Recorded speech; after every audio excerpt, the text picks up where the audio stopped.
টিম্যাক্সের hot water tap. এটা হলো hand shower সহ, দুইটা মুড আছে, হ্যান্ড শাওয়ার ছাড়া এবং হ্যান্ড শাওয়ার সহ। কিভাবে সেট আপ করবেন দেখাচ্ছি।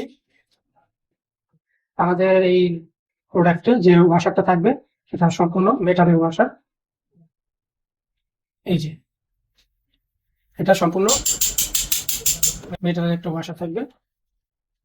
হ্যান্ড শাওয়ারের স্ট্যান্ড, হ্যান্ড শাওয়ারের পাইপ, হ্যান্ড শাওয়ার নজেল এবং মেশিনটা। এটা হলো টিম্যাক্স ব্র্যান্ডের মেশিন, এখানে ব্র্যান্ডের নামটা উল্লেখ করা থাকে টিম্যাক্স ব্র্যান্ড। সেট করতে হবে কিভাবে দেখাচ্ছি। এই জায়গাটাতে থ্রেডটা পেঁচিয়ে নেবেন। থ্রেডটা পেঁচিয়ে আমরা যে নাটগুলো দিয়ে দিব, নাটের যে তিনটা অংশ, গোল অংশের মধ্যে এই জিনিসটা বসাতে হবে এইভাবে। তারপরে যে চাকনিটা বা নেটটা সেটা দিতে হবে, দিয়ে এইভাবে ধরে থ্রেড ট্যাপ দিয়ে পেঁচিয়ে তারপরে এটাকে এইভাবে টাইট করতে হবে। এই যে এইভাবে যত সম্ভব টাইট করতে হবে। টাইট করা শেষ হলে এইখানে আবার থ্রেডটা পেঁচাবেন।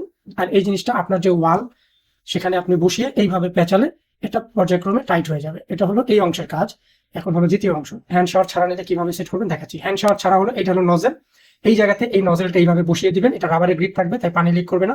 এইভাবে টাইট করে বসিয়ে এইটাকে পর্যায়ক্রমে টাইট করে দিবেন। টাইট করে দিলেই আপনার কাজ শেষ। এটা এখন হলো হ্যান্ড শাওয়ার ছাড়া। এটা ভালোভাবে টাইট করে দিলেই এই যে হ্যান্ড শাওয়ার ছাড়া আপনার ট্যাপটা সেট আপ হয়ে গেল।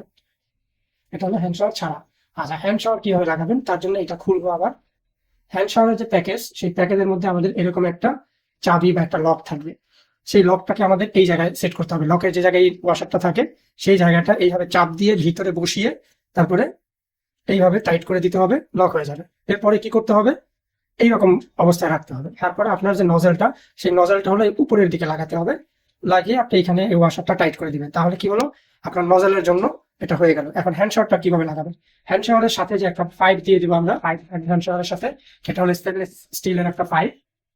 পাইপের এই প্রান্তটা, এটা হ্যান্ড শাওয়ারের হ্যান্ড যে ঝর্ণাটা সেটা একটু লাগাতে হবে।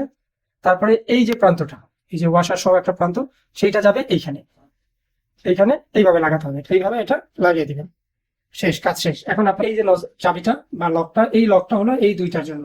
এদিকে দিলে আপনার নজল থেকে পানি পড়বে, উপরের দিকে দিলে ঝর্ণা থেকে পানি পড়বে। এই যে এইভাবে যখন উপরের দিকে দিবেন তখন ঝর্ণা থেকে পানি পড়বে। আর গরম পানি ঠান্ডা পানি করার কন্ট্রোল তো এটা আছে। এটা যখন বাম দিকে ঘুরাবেন গরম, মাঝখানে রাখলে বন্ধ, ডানে ঘুরালে ঠান্ডা পানি বা নর্মাল যে পানিটা